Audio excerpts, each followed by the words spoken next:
Hi guys, welcome to Easy to Keto. So today I'm going to be making a super simple chicken curry. Now if you're new to this channel, please be sure you take a minute to hit that subscribe button and hit the bell icon so you'll be the first to know every time I post a new recipe.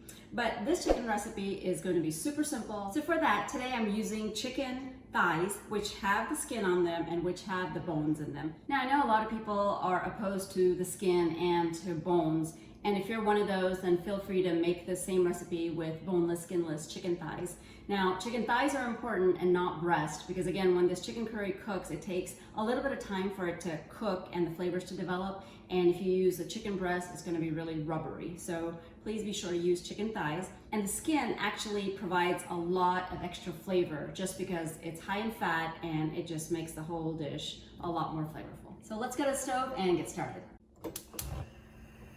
So I have a cast iron wok here, and I've got about 6 tablespoons of avocado oil heating in there. And once that oil is hot, I'm gonna go ahead and add in the chicken pieces. And what I'm doing is I'm putting the skin side down, just so that it has time to brown. And the cast iron is gonna give a real nice browning effect to the chicken, but if you don't have cast iron, any kind of wok style pan will work.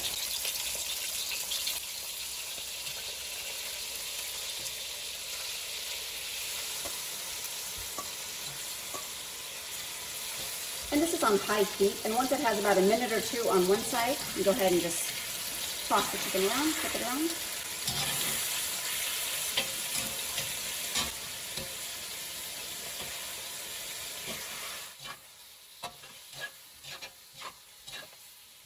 Chicken's been cooking about 3 or 4 minutes, and now you see the nice browning on the skin. This is perfect. It's exactly how we want it. At this point, I'm going to add 1 teaspoon of turmeric powder. Just kind of let that hit the oil for a bit.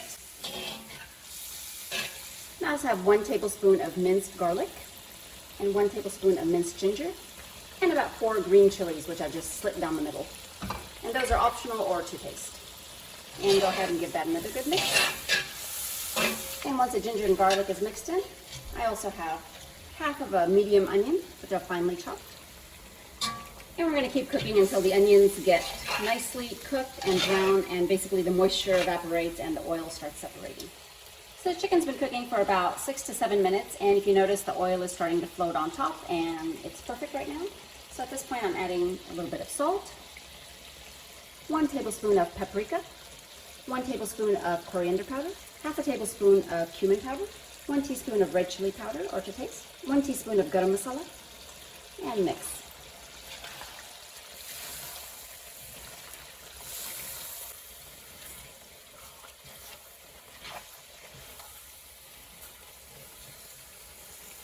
And once the spices are all mixed in there, I have some tomatoes that are finely chopped. And I'm going to mix this well and continue cooking until the tomatoes get really softened down. So this has been cooking for about 5 to 6 minutes, and if you can see, the tomatoes have cooked down really nicely. And I've been stirring it in between.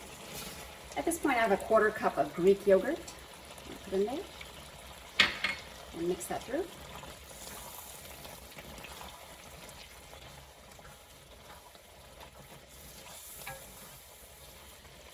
And depending on the consistency that you like and how much gravy you like, you can go ahead and add a little bit of water. It's about 1 cup of water.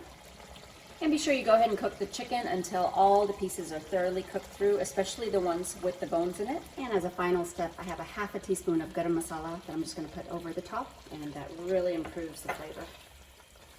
Last final step is to garnish with some chopped cilantro. And our chicken curry is ready to serve. So you can enjoy this with some low-carb chapati, low-carb breads, or some cauliflower rice, or maybe some lupin, but it's gonna be fantastic. So if you like videos like this, please be sure you hit that subscribe button. And if you like it, please give it a big thumbs up and leave a comment what you think, share it with your friends, and remember, it's easy to keto. If you know how. Thanks for watching. Bye.